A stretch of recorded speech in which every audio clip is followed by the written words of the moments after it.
More cash for Clemson and Florida State, but how much more?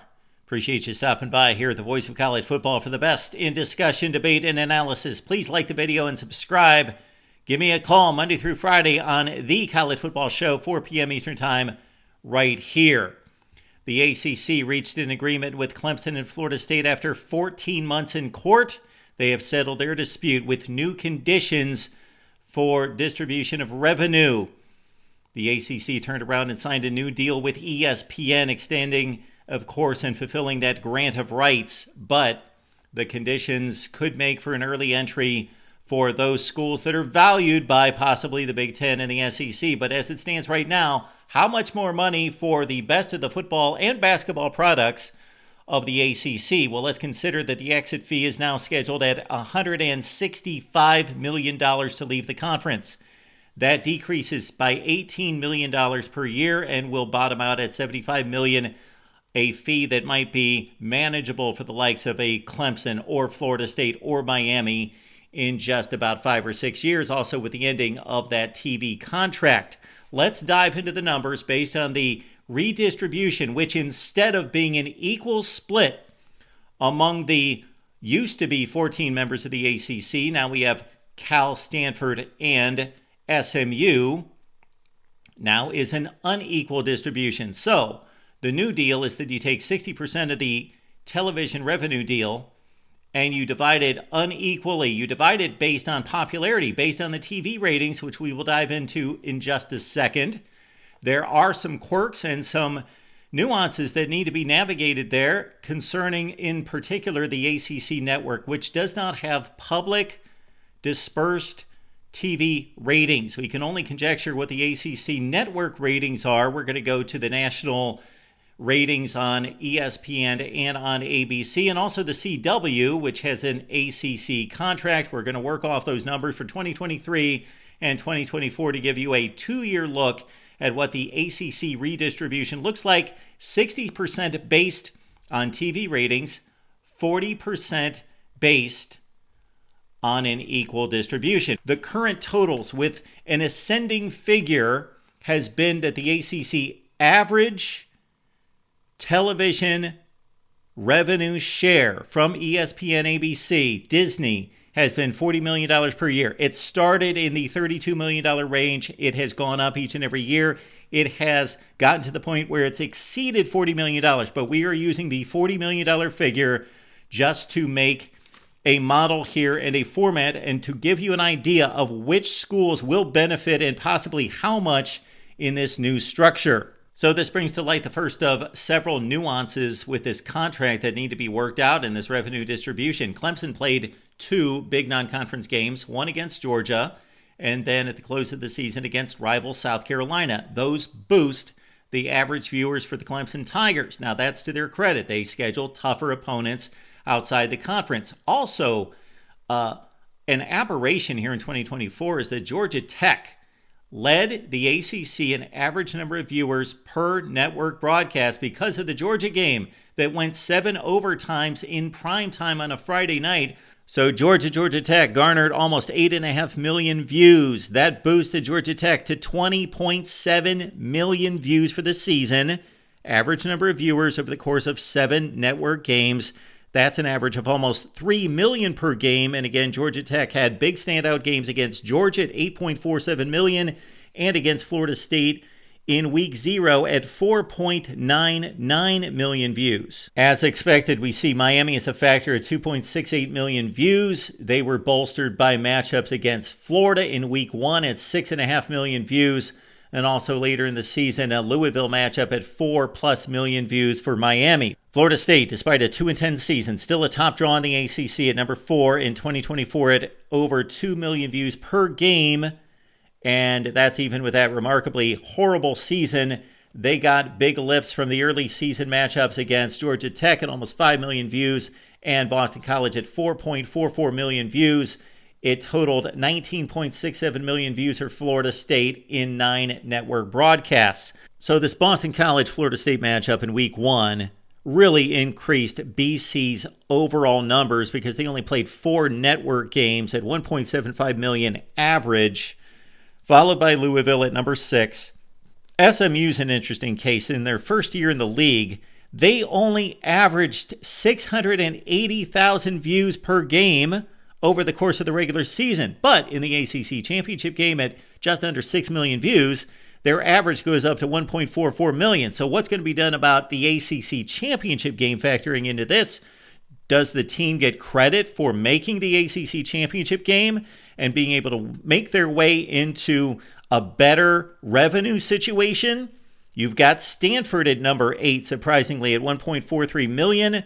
Stanford benefited definitely from matchups early in the season against TCU and against Syracuse on a Friday night and against Notre Dame as well. And that brings into play the Notre Dame factor. Of course, the Irish have a 5-game contract each and every season in ACC play against conference teams.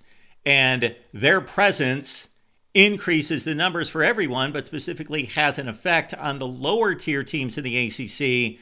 But that should even out over the course of the contract, of course, as the rotation is equal. But in any particular year, the Notre Dame factor is exactly just that.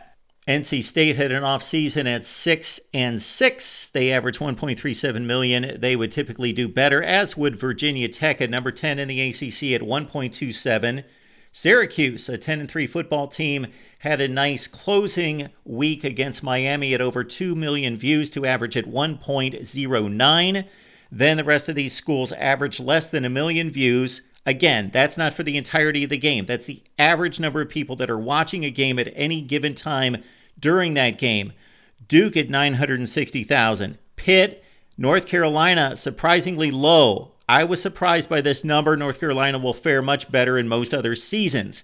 Cal at 781,000, then Virginia and Wake Forest at 740 and 720. So to review the factors here, certainly the name brand and popularity of the program is paramount. That's number one, but it certainly is factored in, as we will see most prominently with Florida State. The difference between a 2-10 season and a 13-1 season is significant. So you got to play well. You got to win the football games to continue to take advantage of that brand to the later part of the season. Also, the non-conference schedule. When Georgia Tech bulks up and plays Georgia, as they do each and every season, that's going to be huge.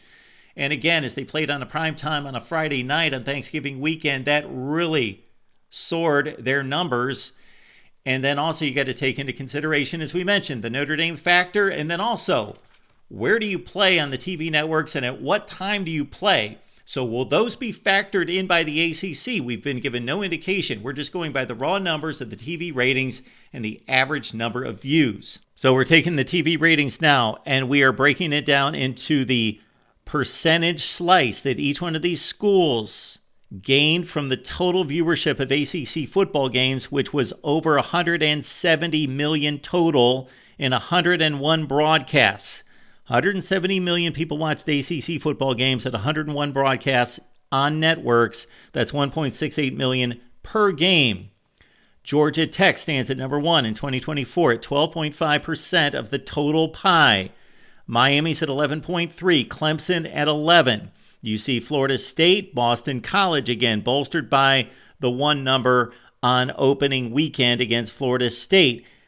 Understand that the average cut for an ACC team is 6.25%, which is, of course, the total pie of 100% divided by not 17, because SMU gets nothing, divided by 16, so it's 6.25% is the average. So everyone from Boston College all the way up, that's only 5 of the 16 get more than the average. That tells us that the popularity of the ACC is definitely skewed to the top 3 or 4 teams. Because if you don't have an even split between the 16 that get money in regards to who gets more than the average and who gets less than the average, then it shows you that it's a top-heavy conference in regards to popularity and viewership. Stanford almost gets an even share of the 1.43 million that watch their games at 6%, NC State at 5.8%. This is just in 2024. Virginia Tech, Syracuse, Duke on down the line, in addition to Pitt, North Carolina, Cal, Virginia, and Wake Forest is last at just 3% of the total pie. Keep in mind, once again, that SMU has agreed to join the ACC and get nothing for 9 years, so we will factor that in, certainly, when we break down the financial figures. Also, that Cal and Stanford only get a 30% cut. Let's look at 2023, and you see what a winning season does for Florida State. Instead of 2.1 million views per game, 3.58 million per game. Clemson, number 2 at 2.9 million. Miami at 2.67. Louisville at 2.4. And Louisville's been strong over the last 10 years, actually a smidge above Miami in that number 3 position behind Florida State and Clemson in TV ratings over the last decade. Of course, Florida State and Louisville went to the ACC championship game. That was factored into these numbers and bolstered Florida State from 3.27 to 3.58 and increased Louisville from 1.88 to 2.39. Duke had a good showing at 2.37. Now, that number's not typically going to be there, where Duke is the 5th highest rated team on television, but they had a big date against Notre Dame. They also played Florida State in a big matchup, in Clemson on opening weekend in an exclusive matchup. So those games all did well over 4 million views for Duke, and the rest of the time they did less than 1 million views per game. North Carolina much better than the 2024 season at 1.9 million. Georgia Tech's right there. Stanford at 1.65. We understand Stanford, SMU, Cal, not in the ACC, but we thought that we would put their numbers on here, so it's not apples to apples comparison here for those 3 schools as they were playing in the Pac-12 and in the American Conference. But just to give you a look, once again, keep in mind that it's a 6.25% share as well. BC at 1.5 million viewers per game. Pitt, 3-9 in 2023, still finished 10th in the ACC. Cal would have been number 11, Syracuse at number 12, a 4-8 football team. NC State next, despite going 9-3, NC State was number 13 in the ACC in 2023, as their best showing of the season was an out-of-conference game against Tennessee on prime time. Then we also have Virginia Tech, Virginia, Wake, and SMU. And again, it looks to be pretty clear that Virginia and Wake Forest have the least number of people watching them play football out of everybody in the ACC. And of course, SMU was in the American Conference and did very poor at 465,000 watched per game. Now let's take TV viewership and convert that to dollar signs.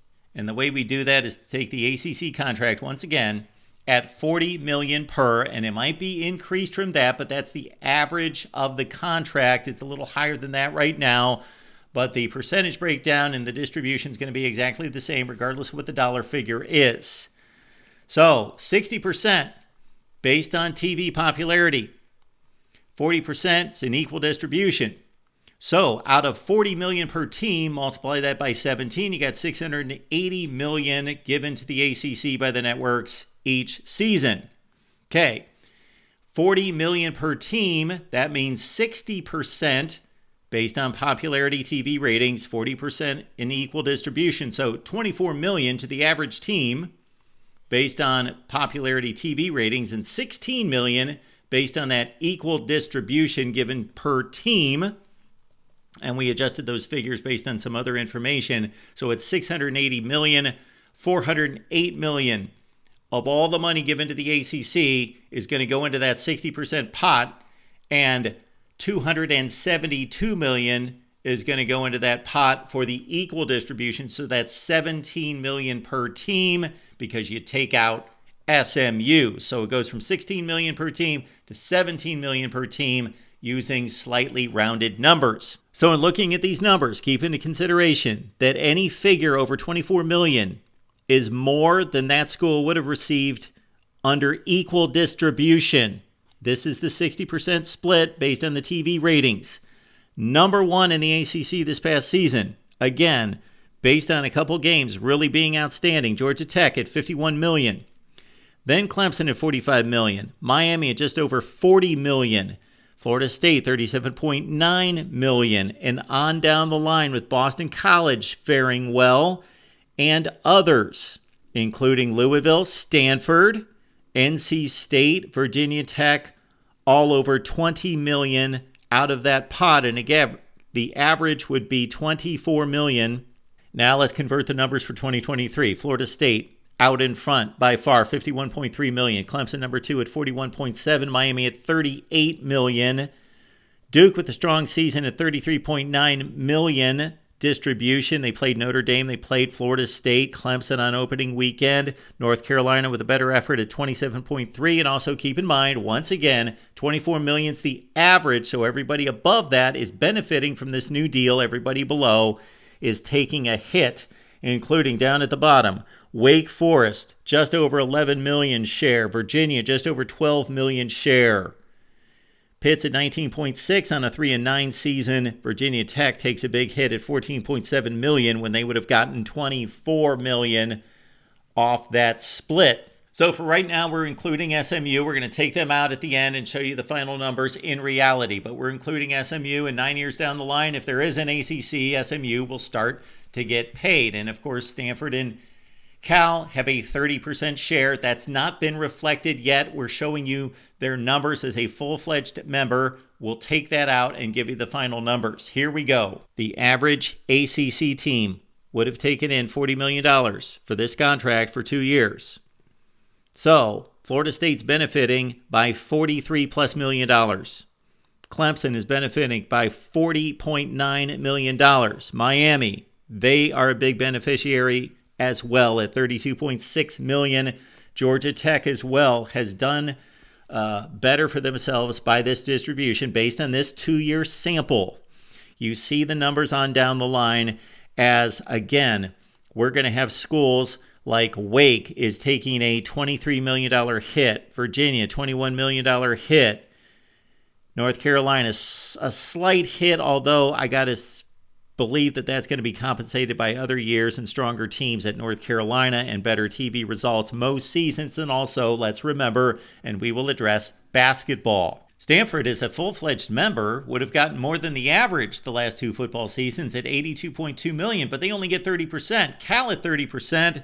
That's going to take a hit off of their number at $65.5 million. And also, keep in mind, SMU would have made $65 million during these 2 seasons as a full 100% member, but they get nothing. So we got to take out all that money from Stanford, Cal, and SMU and redistribute that. That's going to be $6.5 million more for all those schools.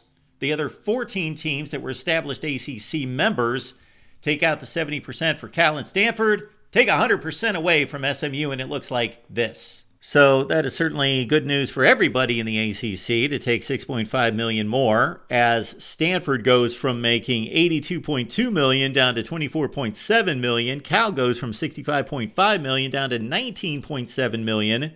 And of course, SMU's full $65.4 million completely goes away. And this is what it does for everyone else. And so where $80 million was the average for the entire conference, consider a school like Wake at $57.6 million when it's distributed among everybody. But once they get a cut of another $6.5 million, it brings them closer to the average of $80 million. And there you see the rest of the ACC top to bottom with the contractual limitations of Stanford, Cal, and SMU factored in. Disputed national champions, a historical reset of the 1990s, the most impactful formative decade in the history of college football in determining a champion.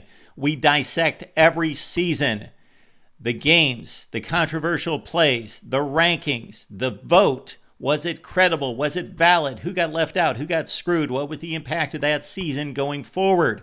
We also tear apart each season and place it through the grinder of the BCS, the 4-team, the 12-team, and the proposed 14-team college football playoff to see how it would have fared. Get yours today on Amazon. Look up Disputed National Champions or just grab the link in the description section down below. And even in the ACC, a basketball conference, football is still king. So this represents about 75 to 80% of the revenue split. This is a football media split, but it's a complete right split. And in the other conferences, the Big Ten and the SEC in particular, football really dominates. I don't know what the percentage is, but it's being reported from the ACC information that's come out in the last week that you're looking at 75 to 80% of this contract is football related.